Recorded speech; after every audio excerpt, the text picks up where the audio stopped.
এই সংবাদ শোনা মাত্রই সুলাইমান পয়গম্বর গুসায় তিনি ফুলে গেলেন।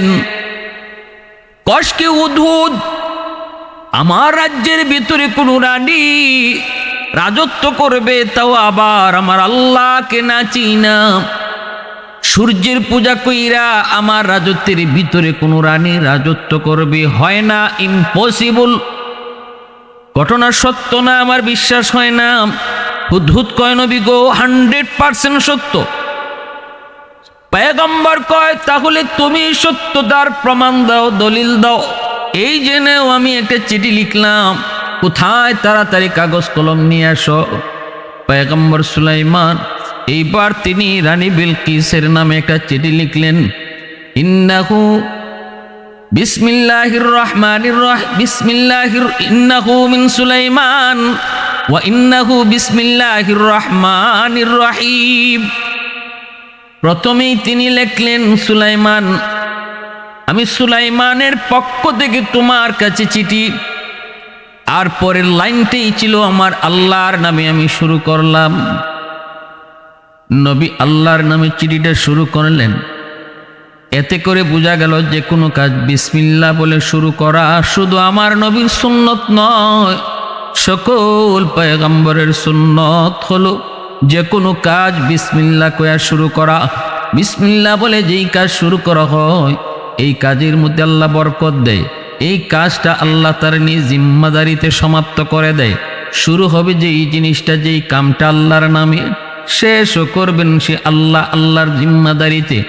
এজন্য বিসমিল্লাহ বইলা শুরু করা এটা শুধু এই উম্মতের জন্য, শুধু নবীর সুন্নত নয়, গোটা সকল নবীর সুন্নত হলো বিসমিল্লাহ বলে শুরু করা। তিনি বিসমিল্লাহ বলে চিঠিটা শুরু করলেন, নিজের পরিচয়টাও আগে দিলেন, এরপরে আল্লাহর নামে তিনি চিঠি শুরু করলেন। পরিষ্কার ভাষায় লিখলেন, ও রানী বিলকিস, খুব দ্রুত তুমি কালেমা পড়ে মুসলমান হও, আমার কাছে তুমি সারেন্ডার করো, আত্মসমর্পণ করো। আর যদি আমার কাছে আত্মসমর্পণ না করো তাহলে তৈরি হয়ে যাও, প্রস্তুত হয়ে যাও আমার সাথে যুদ্ধ করতে। আমি তোমার মোকাবেলা করার জন্য সৈন্য পাঠাবো। এই মর্মে তিনি চিঠি লিখা হুদহুদকেই বলতেছেন, হুদহুদ, খবর যখন তুই দিলি চিঠিটাও তুই নিজে পৌঁছাবি, এবং এই চিঠি পাওয়ার পর রানী বিলকিসের প্রতিক্রিয়া কি হয়, রিয়াকশনটা কি হয়, সেটাও তুই আমাকে এসে জানাবি। রিয়াকশনটাও আমি দেখব, তখন আমি বুঝবো তোর খবর সত্য নাকি মিথ্যা। হুদহুদ টুটে করে চিঠি নিয়ে রওনা দিল। রানী বিলকিসের খাস কামরার ভিতরে হুদহুদ চিঠি নিয়ে ঢুকে পড়ল। পাখি তো ঢুকার তার জন্য সহজ। চিঠি নিয়ে খাস কামরার ভিতরে ঢুকল। রানী বিলকিসের বুকের উপরে চিঠিটা রেখে আড়ালে একটা জায়গায় ওই হুদহুদ বসে সে রিয়াকশনটা দেখতে লাগলো। রানী বিলকিস তার বুকের উপরে চিঠি, এই চিঠি পড়ছে। চিঠি পাইয়া তো অবাক খুলল, চিঠির ভাষায় সে বুঝতে পারল এই চিঠি জানতেন কোনো মানুষের পক্ষ থেকে নয়। এই চিঠি হলো দুনিয়ার বাদশাহ সুলাইমান পয়গম্বরের পক্ষ থেকে চিঠি, এবং চিঠির ভাষাটাও নরম নয়, চিঠির ভাষাটাও বড় গরম, চিঠির ভাষাটাও বড় গরম। সাথে সাথে এই চিঠি পড়তেছে আর রানী বিলকিসের শরীর কাঁপতেছে। কাঁপবেই তো, তিনি তো শুধুমাত্র বাদশাহ হলে হয়তো এত ভয় পেত না। রানী বিলকিস তো জানি ইনি শুধু বাদশাহ না, ইনি তো নবী দাবি করেন। শুধু তো তিনি নবী না, ইনার আব্বা দাউদ আলাইহিস সালাম তিনিও নবী। অতএব সুলাইমান নবীর আরেকটা পরিচয় হলো তিনি নবীর ঘরের নবী। এক হলো তিনি নবী, আরেকটা পরিচয় তিনি নবীর সন্তান, নবীর বেটা নবী। 3 নম্বর পরিচয় হলো তামাম দুনিয়ার বাদশাহ। 4 জন মানুষকে আল্লাহ তামাম দুনিয়ার বাদশাহী দান করেছিলেন। এর ভিতরে 2 জন হলো কাফের আর 2 জন হলো মুসলমান ইমানদার। যে 2 জন কাফের, একজন হলো নমরুদ, আরেকজন হলো বখতে নসর। আর যে 2 জন হলেন মুমিন, একজন হলেন সুলাইমান পয়গম্বর, আরেকজন হলেন জুলকারনাইন। এই দুইজন হলেন মুমিন যারা দুনিয়া শাসন করেছেন, আর দুইজন হলো কাফের। সুলাইমান নবী এত পাওয়ারফুল, শুধুমাত্র মানুষের নবী নন, দানবের নবী নন, পশু পাখি হায়ওয়ানাত যত প্রাণীকুল রয়েছে সব কিছুর নবী। এমনকি বাতাস পর্যন্ত ওনার কথা মতো চলত। আল্লাহ বাতাসকেও তার অনুগত করে দিয়েছিলেন। পয়গম্বর সুলাইমান কোথাও যেতে চাইলে বাতাস ওনাকে এক জায়গা থেকে আরেক জায়গায় পৌঁছায়া দিত। ক্ষমতা কার? আল্লাহর। নবীদের মুআজিজা, ওলিদের কারামত, এগুলা তাদের ব্যক্তিগত কোনো শক্তি না, এই শক্তিটা দেন আল্লাহ। ঘটান নবীর মাধ্যমে, আল্লাহ তার শক্তি প্রকাশ করান ওলির মাধ্যমে। নবীর মাধ্যমে আল্লাহ যখন তার কুদরত প্রকাশ করান সেটা হয় মুআজিজা। ওলির মাধ্যমে আল্লাহ যখন তার কুদরত প্রকাশ করান তখন সেটা হয় মুআজিজা, তখন সেটা হয় কারামত। আমাদের সমাজে কিছু মানুষ ওলি আল্লাহদের কারামতকে বিশ্বাস করতে চায় না। তারা বলে এগুলো আজগুবি কথা, এগুলো গল্পগুজব, এগুলো গল্পগুজব। ওয়াজ নসিহত করলেও কয় হুজুর খালি গল্প করে, অথচ এই গল্প আর কি আল্লাহ নিজে বলতেছেন। পবিত্র কোরআনে সূরাতুন নমল পড়েন, আল্লাহ পাক নিজে এই কাহিনী শুনাইতেছেন। অবাক হয়ে যাবেন, তাই তো না? কেমনে সম্ভব? কেমনে সম্ভব? হুজুররা খালি আজগুবি কথা কয়। আরে কেমনে সম্ভব? আল্লাহর কাছে কেমনে সম্ভব বলতে কিছু নাই। আল্লাহ যদি চায় তাহলে সব অসম্ভবকে আল্লাহ সম্ভব বানায়। নবীর মাধ্যমে আল্লাহ যখন কোনো অসম্ভব কাজকে সম্ভব বানায় সেটা হয় মুআজিজা। আর ওলি আল্লাহদের মাধ্যমে আল্লাহ যখন কোনো অসম্ভব কাজকে সম্ভব বানায় সেটা হয় কারামত। কারামতুল আউলিয়াই হাক্কুন, ওলি আল্লাহদের কারামত হক। নবীদের মুআজিজা যেমন হক, ওলি আল্লাহদের কারামত হক। এখানে একজন নবীর কথা আল্লাহ বলতেছেন, সূরাতুন নমলে আল্লাহ পাক আরেকজন ওলির কথাও বলবেন। একজন ওলির কারামতের ঘটনা ওই সূরার মধ্যে আল্লাহ বলছেন। নবীর মুআজিজা, নবীর মাধ্যমে আল্লাহর কুদরত প্রকাশ করাইছেন এই কিচ্ছা, এই কাহিনীর ভিতরে। আবার এই কাহিনীর ভিতরে একজন ওলির মাধ্যমেও আল্লাহ তার কুদরত আর শক্তিকে প্রকাশ করাইছেন। এরপরও বলো যে ওলিদের কারামত মানি না? কোথায় বলছেন? একটু সামনের দিকে, একটু মনোযোগ দিয়ে শুনো। চিঠি পাওয়ার পর রানী বিলকিস সাথে সাথে 3 বাহিনীকে ডাকলো, 3 বাহিনীর প্রধানকে ডাকলো, ডেকে ডেকে জরুরি মিটিংয়ে বসে গেল। এখনো রানী বিলকিসের শরীর কাঁপতেছে। সে পরিষ্কার ভাষায় তার সংসদে বলল, অনেক দামি একটা চিঠি আমার কাছে এসেছে সুলাইমান পয়গম্বরের কাছ থেকে। দুনিয়ার বাদশা যিনি, তার কাছ থেকে চিঠি এসেছে। এই চিঠির মধ্যে লেখা, কে দিয়ে গেল আমি জানি না, দেখি নাই, তবে যদ্দূর বুঝেছি চিঠিটা একটা পাখি দিছে, একটা পাখি দিছে। একজন নবী, একজন বাদশাহ কোনো মানুষ নামক পিয়নের মাধ্যমে চিঠি পাঠায় নাই, চিঠি পাঠাইছি পাখির মাধ্যমে। একটু বুঝে পরামর্শ দিও, আগেই বলতেছি। রানী বিলকিসে কয় একটু বুঝছো শুধু তার শক্তিটা। একটা পাখির মাধ্যমে সে চিঠি পাঠাইছে। সেই পাখিও আমার খাস কামরায় ঢুকছে। কিভাবে ঢুকলো, কোন দিক দিয়ে ঢুকলো আমি বুঝি নাই। আমি এখনো বেকুফ, আমি এখনো আশ্চর্য, আমি এখনো হতভম্ব যে কিভাবে ঢুকলো। সেই চিঠি আবার আমার বুকে রাখলো, রেখে চিঠি আবার পাখিটা অদৃশ্য হয়ে গেল। অতএব তোমরা পরামর্শ দাও কি করতে পারি। ইনি পরিষ্কার লিখছেন, হয় কালেমা পড়ে মুসলমান হও, নয় আমার সাথে যুদ্ধ করতে তৈয়ার হও। বলো তোমরা কি করবা? সাথে সাথে রাজ পরিষদের ভিতরে 3 বাহিনী তাড়ায় গেছে। ম্যাডাম ভয় পেন না, ভয় পাওয়ার কোনো কারণ নাই।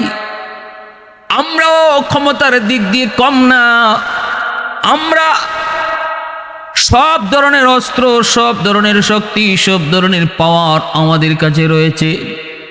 আমরা কেন ভয় পাব? কেন ভয় পাবো? ভয় পাওয়ার কারণ নাই, আপনি আদেশ করেন, আমরা যুদ্ধ করতে তৈয়ার। রানী বিলকিস কয়, একটু হুশে হুশে কথা কও, হুশে হুশে কথা কও, নবীরে ধরবায় পড়ে। আগে কও সুলাইমান যে পাখিরি দিয়ে চিঠি পাঠাইছি ওই পাখিটারে ধরতে পারবাইনি। সুলাইমান পয়গম্বর বলেন, কি হলো আমার হুদহুদ, হুদহুদকে কেন পাই না? আল্লাহর পয়গম্বর সুলাইমান ওনার যতগুলি বাহিনী ছিল এর ভিতরে হুদহুদ পাখি হলো ওনার একটা উল্লেখযোগ্য বাহিনী, অত্যন্ত গুরুত্বপূর্ণ। এই হুদহুদ পাখি সুলাইমান আলাইহিস সালামের সিআইডির কাম করত, আবার পাতালের নিচের পানির সংবাদ দিত। এত গুরুত্বপূর্ণ ডিউটি হুদহুদ পাখি পালন করত। সুলাইমান পয়গম্বর একদিন দেখেন হুদহুদ পান্না, আওয়াজ দিয়া বলেন, কি হলো আমার, কোথায় গেল আমার হুদহুদ? না জিগায়া গেল কেন? কোথাও যদি যেতে হয় তাহলেও তো আমার অনুমতির প্রয়োজন ছিল, আমার নলেজে থাকার প্রয়োজন ছিল, কিন্তু সে গেল কোথায়? কেউ তো জানে না, আমিও তো জানি না, তোমরা জানো কি? অন্যান্য পাখিরা কয়, না গো পয়গম্বর, আমরাও জানি না। ঈগল পাখি হলো পাখিদের সর্দার। পয়গম্বর ঈগল পাখিকে জিজ্ঞেস করলেন, তোমারে জানায় গেছে? ঈগল কয়, না গো নবী, আমাকেও হুদহুদ জায়গায় জিজ্ঞেস করে যায় নাই। নবী এত ফায়ার হলেন, এত রাগান্বিত হলেন, এত গুসা হলেন, তিনি পরিষ্কার তার ব্যাপারে ফরমান জারি করে দিলেন, হুদহুদ তারে যদি পাওয়া যায় তাহলে উপযুক্ত শাস্তি দেব, আমি ওরে জব করব। আর যদি উপযুক্ত কোনো প্রমাণ দিতে পায় তাহলে আমি হুদহুদকে হয়তো মুক্তি দেব, ছাড়পত্র দেব। প্রমাণ যদি পেশ করতে না পারে হয়তো বা হুদহুদকে আমি জবাই করে ফেলতে পারি। এত রাগ, এত গুসা। এই গল্প কি, যা দ্রুত যায় হুদহুদকে তালাশ করে বের করো। পাখিদের সরদার ঈগল আকাশে উঠল, আকাশে উঠে ঈগল হুদহুদকে খুঁজতে শুরু করলো। খুঁজে খুঁজে খুঁজে কিন্তু না না, পায় না, পায় না। অল্প কিছুক্ষণ পর ঈগল দেখতে পেল ইয়ামেনের সাবা এলাকা থেকে একটা হুদহুদ আকাশের উপর দিয়ে ভেসে আসছে। কাছাকাছি আসতে ঈগল যা ধরল, কি ব্যাপার, কি ব্যাপার, কোথায় গিয়েছিলে, কেন গিয়েছিলে, অনুমতি নেও নাই কেন? নবীও জানে না, আমিও জানি না, খবর আছে যাও। নবী যে ফায়ার, তিনি তো এমন পয়গম্বর, আল্লাহ পাক দুনিয়ার বাদশাহী সুলাইমান নবীকে যেমন দান করেছিলেন, মানব দানবের উপরও তার রাজত্ব চলত, পাখিদের উপরও নবীর রাজত্ব চলত, হাইওয়ানাত গুলার উপরও নবীর রাজত্ব চলত। সুলাইমান নবী পিপিলিকার কথাও তিনি বুঝতেন, পাখিদের কথাও তিনি বুঝতেন, হাইওয়ান বাঘ ভাল্লুকের কথাও তিনি বুঝতেন, সবাই তারে মাইনা চলত। এত পাওয়ারফুল একজন বাদশাহ, শুধু বাদশাহ নন, আল্লাহর পয়গম্বর, শুধু বাদশাহ নন, তিনি আল্লাহর পয়গম্বর।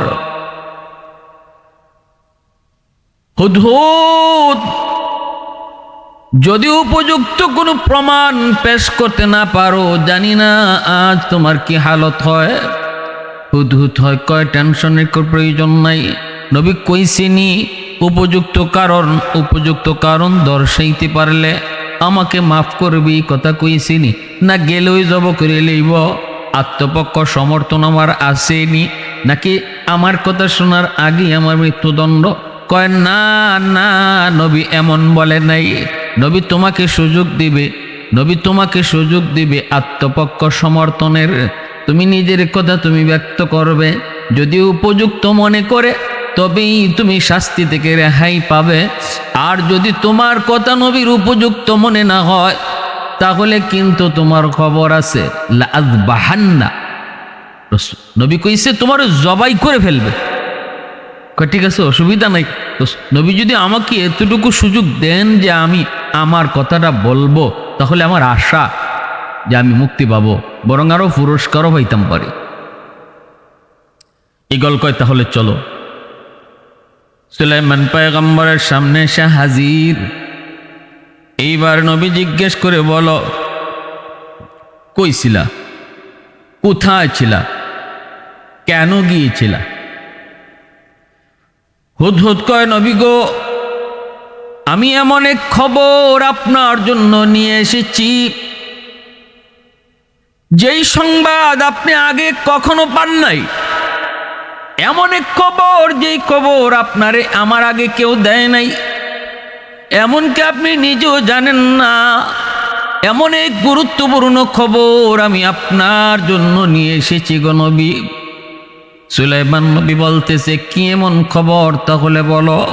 কয়, আমি আকাশে উঠতেছিলাম, আমি তো আমার জায়গাতেই ছিলাম, একটু পরেই দেখতে পেলাম আরেকটা ঈগল আসলো, সেও আমার জাতি ভাই। আমি তোরে জিজ্ঞেস করলাম তুমি কে? সে আমারে বলে তুমি কে? আমি বললাম আমি পয়গম্বর সুলাইমান আলাইহিস সালামের হুদহুদ, আমি ওনার একটা সৈনিক, আমি ওনার খাদেম, আমি ওনার খেদমত করি। এই কথা বলতে হুদহুদ কয়, আমিও একজনের সিআইডি, আমিও একজনের এক সেবক, আমিও একজনের খাদেম, আমিও একজনের হুদহুদ। তুমি কার হুদহুদ একটু কও? কয়, ওই যে দেখো ইয়ামেনের সাবা, ওই এলাকায় একজন রানী বসবাস করে, যেই রানীর নাম হলো বিলকিস। আমি রানী বিলকিসের হুদহুদ, আমারও কিছু ডিউটি আছে, আমি ওনার একান্ত একজন সৈনিক। এই কথা বলতেই আমি তো অবাক হয়েছি। কয় কি, সুলাইমান পয়গম্বর আল্লাহ পাকের নবী, তামাম দুনিয়ার বাদশাহ, অথচ ওনার রাজ্যের ভিতরে কোনো এক জায়গায় একজন মহিলা রাজত্ব করে, নবী তা জানে না। কেমন করে সেটা হয়? আমি বললাম তুমি আমাকে নিয়ে যাও, আমারে তুমি দেখাইবানি তোমার রানীর রাজ্য? কয়, হ দুস্ত আয়, আমার রানীর রাজত্ব তোরে একটু দেখাই। এই বইলা আমাকে নিয়ে গেল। আমি যা দেখলাম, নবী জিজ্ঞেস করে কি দেখেছো? হুদহুদ কয়, নবী গো, আমি দেখেছি সেখানে একজন রানী, নাম বিলকিস, অনেক সুন্দর রাজ্য তার, ধনে বনে জনে সর্বদিক দিয়ে সে অনেক অনেক উপরে। ধনবল যেমন, জনবল তেমন, অস্ত্র বল তেমন, সৌন্দর্য তেমন। ওয়ালাহা আরশুন আযীম, এবং তার একটা নান্দনিক একটা সিংহাসন রয়েছে, দেখার মতো একটা সিংহাসন। ওগো নবীজি, সবচেয়ে বড় আশ্চর্যের বিষয় হলো ওই রানী এবং ওই রাজ্যের মানুষগুলি এক আল্লাহকে চিনে না। তারা সূর্যের পূজা করে, সকালবেলা সূর্যের পূজা করে, সূর্য ডোবার সময় সূর্যের পূজা করে, এক আল্লাহকে তারা চিনে না। এই সংবাদ শোনা মাত্রই সুলাইমান পয়গম্বর গুসায় তিনি ফুলে গেলেন। কষ্টে উদ্ভুত, আমার রাজ্যের ভিতরে কোন রানী রাজত্ব করবে, তাও আবার আমার আল্লাহকে না চিনা, সূর্যের পূজা কইরা আমার রাজত্বের ভিতরে কোন রানী রাজত্ব করবে? হয় না, ইম্পসিবল। ঘটনা সত্য না, আমার বিশ্বাস হয় না। হুদহুদ কয়, নবী গো, 100% সত্য। পয়গম্বর কয়, তাহলে তুমি সত্যতার প্রমাণ দাও, দলিল দাও। এই জেনেও আমি একটা চিঠি লিখলাম, কোথায়? তাড়াতাড়ি কাগজ কলম নিয়ে আসো। পয়গম্বর সুলাইমান এইবার তিনি রানী বিলকিসের নামে একটা চিঠি লিখলেন। ইন্নাহু বিসমিল্লাহির রহমানির রহিম, ইন্নাহু মিন সুলাইমান ওয়া ইন্নাহু বিসমিল্লাহির রহমানির রহিম। প্রথমেই তিনি লিখলেন, সুলাইমান, আমি সুলাইমানের পক্ষ থেকে তোমার কাছে চিঠি। আর পরের লাইনটাই ছিল আমার আল্লাহর নামে আমি শুরু করলাম। নবী আল্লাহর নামে চিঠিটা শুরু করলেন। এতে করে বোঝা গেল যে কোনো কাজ বিসমিল্লাহ বলে শুরু করা শুধু আমার নবীর সুন্নত নয়, সকল পয়গম্বরের সুন্নত হলো যে কোনো কাজ বিসমিল্লাহ কয়া শুরু করা। বিসমিল্লাহ বলে যেই কাজ শুরু করা হয় এই কাজের মধ্যে আল্লাহ বরকত দেয়। এই কাজটা আল্লাহ তার নিজ জিম্মাদারিতে সমাপ্ত করে দেয়। শুরু হবে যেই জিনিসটা, যেই কামটা আল্লাহর নামে, শেষও করবেন সে আল্লাহ, আল্লাহর জিম্মাদারিতে। এজন্য বিসমিল্লাহ বইলা শুরু করা এটা শুধু এই উম্মতের জন্য, শুধু নবীর সুন্নত নয়, গোটা সকল নবীর সুন্নত হলো বিসমিল্লাহ বলে শুরু করা। তিনি বিসমিল্লাহ বলে চিঠিটা শুরু করলেন, নিজের পরিচয়টাও আগে দিলেন, এরপরে আল্লাহর নামে তিনি চিঠি শুরু করলেন। পরিষ্কার ভাষায় লিখলেন, ও রানী বিলকিস, খুব দ্রুত তুমি কালেমা পড়ে মুসলমান হও, আমার কাছে তুমি সারেন্ডার করো, আত্মসমর্পণ করো। আর যদি আমার কাছে আত্মসমর্পণ না করো তাহলে তৈরি হয়ে যাও, প্রস্তুত হয়ে যাও আমার সাথে যুদ্ধ করতে। আমি তোমার মোকাবেলা করার জন্য সৈন্য পাঠাবো। এই মর্মে তিনি চিঠি লিখা হুদহুদকেই বলতেছেন, হুদহুদ, খবর যখন তুই দিলি চিঠিটাও তুই নিজে পৌঁছাবি। এবং এই চিঠি পাওয়ার পর রানী বিলকিসের প্রতিক্রিয়া কি হয়, রিয়াকশনটা কি হয়, সেটাও তুই আমাকে এসে জানাবি। রিয়াকশনটাও আমি দেখব, তখন আমি বুঝবো তোর খবর সত্য নাকি মিথ্যা। হুদহুদ টুটে করে চিঠি নিয়ে রওনা দিল। রানী বিলকিসের খাস কামরার ভিতরে হুদহুদ চিঠি নিয়ে ঢুকে পড়ল। পাখি তো ঢুকার তার জন্য সহজ। চিঠি নিয়ে খাস কামরার ভিতরে ঢুকল। রানী বিলকিসের বুকের উপরে চিঠিটা রেখে আড়ালে একটা জায়গায় ওই হুদহুদ বসে সে রিয়াকশনটা দেখতে লাগলো। রানী বিলকিস তার বুকের উপরে চিঠি, এই চিঠি পড়ছে। চিঠি পাইয়া তো অবাক খুলল। চিঠির ভাষায় সে বুঝতে পারল এই চিঠি জানতেন কোনো মানুষের পক্ষ থেকে নয়। এই চিঠি হলো দুনিয়ার বাদশাহ সুলাইমান পয়গম্বরের পক্ষ থেকে চিঠি। এবং চিঠির ভাষাটাও নরম নয়, চিঠির ভাষাটাও বড় গরম, চিঠির ভাষাটাও বড় গরম। সাথে সাথে এই চিঠি পড়তেছে আর রানী বিলকিসের শরীর কাঁপতেছে। কাঁপবেই তো, তিনি তো শুধুমাত্র বাদশাহ হলে হয়তো এত ভয় পেত না। রানী বিলকিস তো জানি ইনি শুধু বাদশাহ না, ইনি তো নবী দাবি করেন। শুধু তো তিনি নবী না, ইনার আব্বা দাউদ আলাইহিস সালাম তিনিও নবী। অতএব সুলাইমান নবীর আরেকটা পরিচয় হলো তিনি নবীর ঘরের নবী। এক হলো তিনি নবী, আরেকটা পরিচয় তিনি নবীর সন্তান, নবীর বেটা নবী। 3 নম্বর পরিচয় হলো তামাম দুনিয়ার বাদশাহ। 4 জন মানুষকে আল্লাহ তামাম দুনিয়ার বাদশাহী দান করেছিলেন। এর ভিতরে 2 জন হলো কাফের আর 2 জন হলো মুসলমান ইমানদার। যে 2 জন কাফের, একজন হলো নমরুদ, আরেকজন হলো বখতে নসর। আর যে 2 জন হলেন মুমিন, একজন হলেন সুলাইমান পয়গম্বর, আরেকজন হলেন জুলকারনাইন। এই 2 জন হলেন মুমিন যারা দুনিয়া শাসন করেছেন, আর 2 জন হলো কাফের। সুলাইমান নবী এত পাওয়ারফুল, শুধুমাত্র মানুষের নবী নন, দানবের নবী নন, পশু পাখি হায়ওয়ানাত যত প্রাণীকুল রয়েছে সব কিছুর নবী। এমনকি বাতাস পর্যন্ত ওনার কথা মতো চলত। আল্লাহ বাতাসকেও তার অনুগত করে দিয়েছিলেন। পয়গম্বর সুলাইমান কোথাও যেতে চাইলে বাতাস ওনাকে এক জায়গা থেকে আরেক জায়গায় পৌঁছায়া দিত। ক্ষমতা কার? আল্লাহর। নবীদের মুআজিজা, ওলিদের কারামত, এগুলা তাদের ব্যক্তিগত কোনো শক্তি না, এই শক্তিটা দেন আল্লাহ ঘটান নবীর মাধ্যমে। আল্লাহ তার শক্তি প্রকাশ করান ওলির মাধ্যমে, নবীর মাধ্যমে আল্লাহ যখন তার কুদরত প্রকাশ করান সেটা হয় মুআজিজা। ওলির মাধ্যমে আল্লাহ যখন তার কুদরত প্রকাশ করান তখন সেটা হয় মুআজিজা, তখন সেটা হয় কারামত। আমাদের সমাজে কিছু মানুষ ওলি আল্লাহদের কারামতকে বিশ্বাস করতে চায় না। তারা বলে এগুলো আজগুবিকতা, এগুলো গল্পগুজব, এগুলো গল্পগুজব। ওয়াজ নসিহত করলেও কয় হুজুর খালি গল্প করে, অথচ এই গল্প আর কিচ্ছা আল্লাহ নিজে বলতেছেন পবিত্র কোরআনে সূরাতুন নমল পড়েন, আল্লাহ পাক নিজে এই কাহিনী শুনাইতেছেন। অবাক হয়ে যাবেন, তাই তো না? কেমনে সম্ভব, কেমনে সম্ভব? হুজুররা খালি আজগুবি কথা কয়। আরে কেমনে সম্ভব? আল্লাহর কাছে কেমনে সম্ভব বলতে কিছু নাই। আল্লাহ যদি চায় তাহলে সব অসম্ভবকে আল্লাহ সম্ভব বানায়। নবীর মাধ্যমে আল্লাহ যখন কোনো অসম্ভব কাজকে সম্ভব বানায় সেটা হয় মুআজিজা।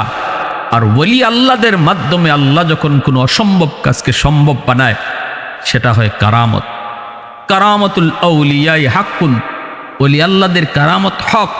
নবীদের মুআজিজা যেমন হক, ওলি আল্লাহদের কারামত হক। এখানে একজন নবীর কথা আল্লাহ বলতেছেন, সূরাতুন নমলে আল্লাহ পাক আরেকজন ওলির কথাও বলবেন। একজন ওলির কারামতের ঘটনা ওই সূরার মধ্যে আল্লাহ বলছেন। নবীর মুআজিজা, নবীর মাধ্যমে আল্লাহর কুদরত প্রকাশ করাইছেন এই কিচ্ছা, এই কাহিনীর ভিতরে। আবার এই কাহিনীর ভিতরে একজন ওলির মাধ্যমেও আল্লাহ তার কুদরত আর শক্তিকে প্রকাশ করাইছেন। এরপরও বলো যে ওলিদের কারামত মানি না? কোথায় বলছেন? একটু সামনের দিকে, একটু মনোযোগ দিয়ে শুনো। চিঠি পাওয়ার পর রানী বিলকিস সাথে সাথে 3 বাহিনীকে ডাকলো, 3 বাহিনীর প্রধানকে ডাকলো, ডেকে ডেকে জরুরি মিটিংয়ে বসে গেল।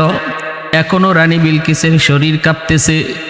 সে পরিষ্কার ভাষায় তার সংসদে বলল, অনেক দামি একটা চিঠি আমার কাছে এসেছে সুলাইমান পয়গম্বরের কাছ থেকে, দুনিয়ার বাদশা যিনি তার কাছ থেকে চিঠি এসেছে। এই চিঠির মধ্যে লেখা, কে দিয়ে গেল আমি জানি না, দেখি নাই, তবে যদ্দূর বুঝেছি চিঠিটা একটা পাখি দিছে, একটা পাখি দিছে। একজন নবী, একজন বাদশাহ কোনো মানুষ নামক পিয়নের মাধ্যমে চিঠি পাঠায় নাই, চিঠি পাঠাইছি পাখির মাধ্যমে। একটু বুঝে পরামর্শ দিও, আগেই বলতেছি। রানী বিলকিসে কয় একটু বুঝছো শুধু তার শক্তিটা। একটা পাখির মাধ্যমে সে চিঠি পাঠাইছে। সেই পাখিও আমার খাস কামরায় ঢুকছে। কিভাবে ঢুকলো, কোন দিক দিয়ে ঢুকলো আমি বুঝি নাই। আমি এখনো বেকুফ, আমি এখনো আশ্চর্য, আমি এখনো হতভম্ব যে কিভাবে ঢুকলো। সেই চিঠি আবার আমার বুকে রাখলো, রেখে চিঠি আবার পাখিটা অদৃশ্য হয়ে গেল। অতএব তোমরা পরামর্শ দাও কি করতে পারি। ইনি পরিষ্কার লিখছেন, হয় কালেমা পড়ে মুসলমান হও, নয় আমার সাথে যুদ্ধ করতে তৈয়ার হও। বলো তোমরা কি করবা? সাথে সাথে রাজ পরিষদের ভিতরে 3 বাহিনী তাড়ায় গেছে। ম্যাডাম ভয় পেন না, ভয় পাওয়ার কোনো কারণ নাই। আমরাও ক্ষমতার দিক দিয়ে কম না, আমরা সব ধরনের অস্ত্র, সব ধরনের শক্তি, সব ধরনের পাওয়ার আমাদের কাছে রয়েছে।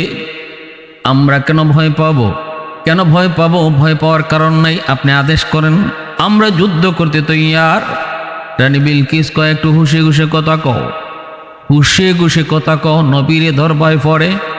আগে কও সুলাইমান যে পাখির দিয়ে চিঠি পাঠাইছে ওই পাখিটারে ধরতে পারবাইনি? পাখিটারে ধরতে পারবা কিনা একটু কও। এরপরে সুলাইমান নবীর সাথে তোমরা পাল্লা দিবা। লাফায়ও না, বাহাদুরি দেখাও না। সব জায়গায় বাহাদুরি চলে না, সব জায়গায় চাপা বাজিও চলে না। এখানে চাপা মারার জায়গা না, বাহাদুরি দেখানোর জায়গা না। জানুনি ইন্নাল মুলুকা ইযা দাখালু কারিয়াতান আফসাদুহা। রানী বিলকিস কই পাওয়ারফুল পরাক্রমশালী কোনো বাদশা যদি কোনো গোত্রে ঢুকে, কোনো দেশ জয় করে, তাহলে এই দেশে ঢুকেই ফাসাদ সৃষ্টি করে। দেশে ঢুকেই রক্তপাত ঘটায়, খুন খারাপি করে, মানুষ হত্যা করে। দেশ যখন স্বাধীন হয়, দেশ যখন কোনো দেশ অন্য দেশ যখন কোনো দেশকে দখল করে, প্রথম নম্বর কাজ হলো নির্বিচারে মানুষ হত্যা করে। এরপরে রানী বিলকিসে কয় সম্মানিত মানুষকে বেইজ্জত করে, অসম্মানী করে। এটাই হলো নিয়ম, এটাই হলো সিস্টেম। অতএব একটু হুশে খুশে কথা কয়ো। সুলাইমান তিনি এত বড় বাদশাহ, এত বড় পাওয়ারফুল, যার কথা পাখিও শুনে, যার কথায় দেবদানব চলে। অতএব তার সাথে পাল্লা দেওয়ার আগে একটু হুশ করে কথা কও, একটু বিবেক খাটায় কথা কও। চুপচাপ হয়ে গেল দরবার। এইবার রানী বিলকিস কয় তাহলে শোনো, তোমরা তো নীরব হয়ে গেছো, আর কোনো কথা নাই, এবার আমার কথাটা শোনো। আমি একটা পরামর্শ দেই, আমাদের আগে বোঝা দরকার ইনি কি শুধু দুনিয়াদার কোনো বাদশাহ, নাকি তিনি আল্লাহর পয়গম্বর। তিনি যদি সত্যি আল্লাহর পয়গম্বর হয়ে থাকেন, আবার বাদশাহ হন, তাহলে বাহাদুরি দেখায় লাভ নাই, লাফায়া লাভ নাই, চাপাবাজি করো লাভ নাই, সোজা তার কাছে সারেন্ডার হওয়া লাগবে। কারণ শুধু বাদশার সাথে লড়াই করা যায়, হয়তো জিততেও পারি, হারতেও পারি, কিন্তু যে বাদশাহ যদি আল্লাহর নবী হয়, তাহলে নিশ্চিত লেখে নাও আমাদের পরাজয়, নবীর বিজয়। কারণ তখন নবীর সাথে আল্লাহর কুদরতি হাত সাথে থাকে। কাদিরে কুদরত দারি বর কামাল, কাদিরে কুদরত দারি বর কামাল, আনতা রব্বি আনতা হাসবি যুল জালাল, আনতা রব্বি আনতা হাসবি যুল জালাল। আল্লাহ রব্বুল আলামিন ক্ষমতার মালিক। আল্লাহ যারে চায় তারে ক্ষমতায় বসায়। কুলিল্লাহুম্মা মালিকাল মুলকি তুতিল মুলকা মান তাশা ওয়া তানজিউল মুলকা মিম্মান তাশা ওয়া তুইজ্জু মান তাশা ওয়া তুযিল্লু মান তাশা বিয়াদিকাল খায়র ইন্নাকা আলা কুল্লি শাইইন কাদির। আল্লাহ কারো কাছ থেকে ক্ষমতা ছিনায় নেয়, কাউকে আল্লাহ ক্ষমতা দেয়, কাউকে আল্লাহ ইজ্জত দেয়, কাউকে আল্লাহ বেইজ্জত করে। সকল ক্ষমতার মালিক কে? আল্লাহ। জনগণই সকল ক্ষমতার উৎস নয়, এটা শিরকি আর কুফরি মতবাদ। এই কথা যে মন থেকে কইব এর ঈমান থাকবে না। সকল ক্ষমতার উৎস একমাত্র কে? আল্লাহ। গণতন্ত্র করেন, গণতন্ত্র মানেন, গণতন্ত্র মতো চলেন, কিন্তু গণতন্ত্রে এমন কিছু থিওরি, এই থিওরিগুলো যদি আপনি বিশ্বাস করেন তাহলে ঈমান থাকবে না। জনগণই সকল ক্ষমতার উৎস, গণতন্ত্রের এই স্লোগান যদি কোনো মুসলমান অন্তর থেকে বিশ্বাস করে তাহলে তার ঈমান থাকবে না, মুহূর্তের ভিতরে সে বেঈমান হয়ে যাবে। আল্লাহ কয় সকল ক্ষমতার মালিক আমি, আর তুমি কও সকল ক্ষমতার মালিক জনগণ। রানী বিলকিস কয় তাহলে এবার পরীক্ষা শুরু হোক। যদি উনি সাধারণ দুনিয়া আরেকজন বাদশাহ হয়ে থাকেন, নবী না হন, তাহলে আমরা একটু চিন্তা করব যুদ্ধ করার, মোকাবেলা করার। আর যদি তিনি পয়গম্বর হন তাহলে অসম্ভব, পয়গম্বরের সাথে যুদ্ধ করে কোনো লাভ হবে না। এবার রাজসভায় সবাই কয় ঠিক আছে জাহাপনা, আপনি যা মনে করেন কি করা যায়। ইনি কয় এটা বোঝার জন্য তারে কিছু ঘুষ দিব। কেমনে? কয়ে কিছু স্মরণের ইট নিয়ে যাও, তোমরা তোমাদের সৈনিকের পোশাক খুলে ফেলো। 500 জন সেনা অফিসারকে তিনি পোশাক পরিবর্তন করায়া, ধর্মীয় পোশাক পরায়া, ইসলাম ধর্মীয় পোশাক পরায়া 500টা স্মরণের ইট সাথে করে দিয়ে দিয়েছেন ঘুষ হিসাবে। এক একটা ইট 2.5 কেজি ওজনের, এক একটা ইট স্বর্ণের ইট। যেখানে 100 টাকা স্বর্ণ, 100 টাকা স্বর্ণে 1 বড়ি হয়। 1 বড়ি স্বর্ণের দাম বর্তমানে 1,67,000। 1 বড়ি স্বর্ণ মানে 100 টাকা স্বর্ণের দাম এই যদি হয় 100 টাকা স্বর্ণের দাম, তাহলে 2.5 কেজি ওজনের এক একটা স্বর্ণের বার, এটার কি পরিমাণ দাম? তাও এটা একটা না দুইটা, ওই 500টা এমন স্বর্ণের ইট পয়গম্বর সুলাইমানের কাছে রওনা দাও। এরাও রওনা দিয়ে দিল। এদিকে হুদহুদ চলে আসলো আগেই। আল্লাহর পয়গম্বর কয়, হুদহুদ একটু কি ব্যাপার, চিঠি পৌঁছাইছ? কয়, হগ নবী পৌঁছাইছি। কি দেখেছ রিয়াকশন? কয়, নবী গো দেখেছি রিয়াকশন হলো সাথে সাথে মন্ত্রী পরিষদ নিয়ে বৈঠকে বসলো, 3 বাহিনীর প্রধানকে নিয়েও রানী বৈঠকে বসলো। সিদ্ধান্ত হয়েছে এরা আপনার কাছে ঘুষ নিয়ে আসতেছে। রানী ঘুষ পাঠাইছে। কি ঘুষ পাঠাইছে? কয়, 500টা স্বর্ণের ইট। প্রমাণ চায়, প্রমাণ। আপনি কি শুধু দুনিয়াদার বাদশা নাকি আপনি আল্লাহর পয়গম্বরও? এটা প্রমাণ করার জন্য যদি আপনি স্বর্ণের ইট গ্রহণ করেন, তাহলে ওরা বুঝবে আপনি একজন লোভী বাদশা, আপনি নবী না।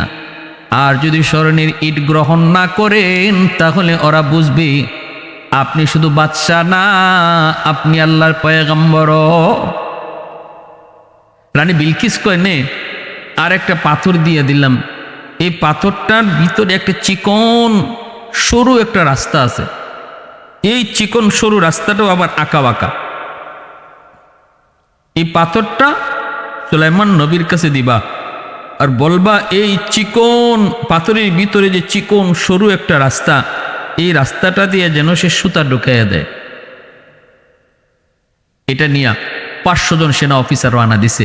রানী বিলকিসের নিয়ত হইল, বুঝার উদ্দেশ্য হইল যে এই যে চিকন রাস্তা পাথরের ভিতরে, যে রাস্তাটা শুধু ডাইরেক্ট না, আবার আঁকা বাঁকা, এটা কোনো মানুষের পক্ষে সম্ভব নয় এর ভিতর দিয়ে সুতা প্রবেশ করানো।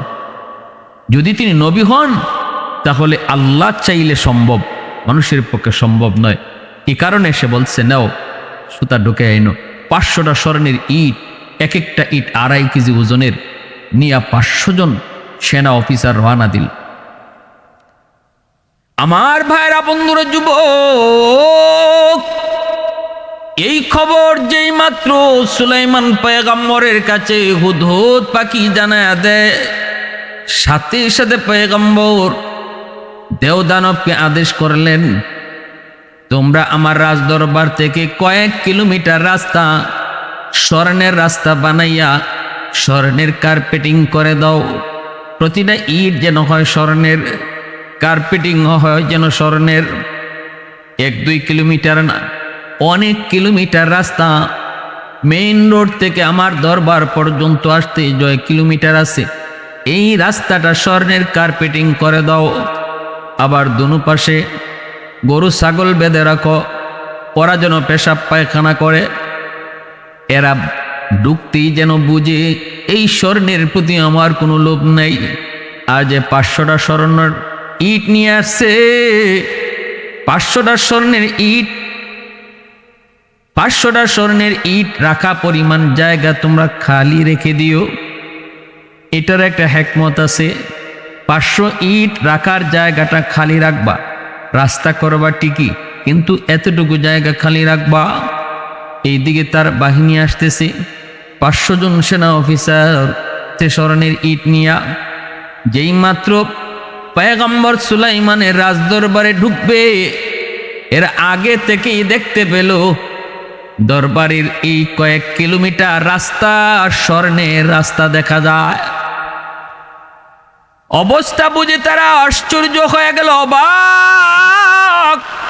হয়তো অবাক তো হওয়ারই কথা, আমরা নিয়ে আসলাম 500টা ইট, কিন্তু এই রাস্তার ভিতরে যা বুঝতেছি কয়েক কোটি কোটি ইট দিয়ে এই স্বর্ণের রাস্তা বানানো হয়েছে। যে আবার এই স্বর্ণের রাস্তার দোনো পাশে গরু ছাগল বেঁধে রাখা হয়েছে, ওরা প্রস্রাব পায়খানা করে। এতে করে বোঝা গেল এই স্বর্ণের কোনো মূল্যই ওনার কাছে নাই। একটু আগায় আবার এক কদম পিছায়, একটু আগায় তো আবার পিছায়, একজন আরেকজনের দিকে তাকায়, কি লিয়ে যাইতেছে ঘুষ। আর দেখতেছি কি গেলে আমাদের ইজ্জত থাকবে নি, গেলেনি আবার মাইর খাই, গেলেনি আবার ধরা খাই, এই ভয় ভীতিটাও তাদের অন্তরে কাজ করে। সামনের দিকে যায়, যে তারা হঠাৎ করে দেখতে পেল এত সুন্দর কার্পেটিং স্বর্ণের রাস্তা, এই রাস্তা কয় বুঝে ফেলেছি স্বর্ণ এখানেই রেখে দাও, যে জায়গাটা খালি আছে এই খালি জায়গাটা আমাদের স্বর্ণের ইট দিয়ে পুরা করো। আর যাব না, এমন একজন নবী, এমন একজন বাদশাহ, তারে না দেখা আমি ইয়ামেন যাব না। আসলো নবীর সামনে, আসার পরই আল্লাহর নবী সুলাইমান তাদেরকে বলতেছেন, তোমরা মনে করেছ আমাকে ঘুষ দিয়ে তোমরা কিনে ফেলবা? আরে আমি দুনিয়ার তার কোনো বাদশাহ না, আমি আরব আমিরাতের কোনো বাদশাহ না, বর্তমানের সৌদি যুবরাজের মতো কোনো বাদশাহ না। ফিলিস্তিনের পক্ষে আওয়াজ উঠায়, মাঝে মাঝে বোঝা যায় মনে হয় ফিলিস্তিনের পক্ষে কথা কয়, কিন্তু কিছুদিন পরেই দেখা যায় আবার সুর ঘুরায় ফেলে। গতকালকেও দেখলাম আরব আমিরাতের শায়েখ আমেরিকার প্রেসিডেন্ট ডোনাল্ড ট্রাম্পকে নিয়ে তার দেশে সে এমন সংবর্ধনা দিতেছে মুসলিম নারীদেরকে চুল না চায়া এই ট্রাম্পকে সংবর্ধনা দেয়। আজকে আবার দেখলাম আল্লাহর ঘর মসজিদের ভিতরে ট্রাম্পকে নিয়ে ওই আরব আমিরাতের শায়েখ জুতা পইরা আল্লাহর ঘর মসজিদে ঢুকছে। এ আল্লাহর গোলাম, একটু চিন্তা করে দেখো, কত বড় দুনিয়াদার বাদশা হইলে পরে এমনটা করতে পারে। যে ট্রাম্পের হাতের মধ্যে ফিলিস্তিনের শিশুদের রক্তরি যুবক, যে ট্রাম্পের হাতে ফিলিস্তিনের হাজারো হাজারো শিশুদের রক্ত, সেই ট্রাম্পকে মসজিদের ভিতরে জুতা পরায় হাঁটায়, মুসলিম নারীদেরকে নিয়ে তারে ফুলের সম্ভাষণ দেয়। কেন হয়েছে? কারণ সে দুনিয়াদার বাদশা। একটা আওয়াজ দেয় ফিলিস্তিনের পক্ষে, আবার কিছুদিন পরেই আবার সুর ঘুরায় ফেলে। কয়েকদিন পরে আমেরিকার বাদশারে প্রেসিডেন্টে আবার দাওয়াত করে। কারণ কি জানোনি? কারণ হলো তলে তলে ঘুষ পেয়ে যায়। যেমনটা রানী বিলকিস সুলাইমান নবীকে করেছিল। যদি তিনি দুনিয়াদার বাদশা হন, তাহলে আমার দেওয়া ঘুষ পেয়ে তিনি নীরব হয়ে যাবেন, চুপ হয়ে যাবেন। এমনটাই বর্তমানে আমেরিকা সহ ইসরায়েল বেদিন বেঈমানগুলি, মুসলিম রাষ্ট্রপ্রধান যারা দুনিয়াদার বাদশা, তাদেরকে তলে তলে গোপনে গোপনে স্বর্ণ দিয়া, টাকা দিয়া, নারী দিয়া ওরা কিনে ফেলেছে। কারণ এরা দুনিয়াদার বাদশা। এজন্যই আমেরিকার গোলাম হয়ে আছে, এজন্যই ইসরায়েলের গোলাম হয়ে আছে। পয়গম্বর সুলাইমান তিনি তো এমন নন, তিনি তো আল্লাহর পয়গম্বর। সুলাইমান নবী কয়, তোমাদের রানী বিলকিস রং নাম্বারে ডায়াল করেছে। আমি শুধু দুনিয়াদার কোনো বাদশা না, আমাকে স্বর্ণের ইট দিয়ে কিনা যায় না। আমি আল্লাহর পয়গম্বর। কই তোমার রানীর দেওয়া সেই পাথরটা দাও। বলতেই তো ওরা অবাক, পাথরের খবরও তো নবী পেয়ে গেছে। বলে, হ পাথরটা দাও, আমি সুতা ঢুকাইয়া দিতেছি।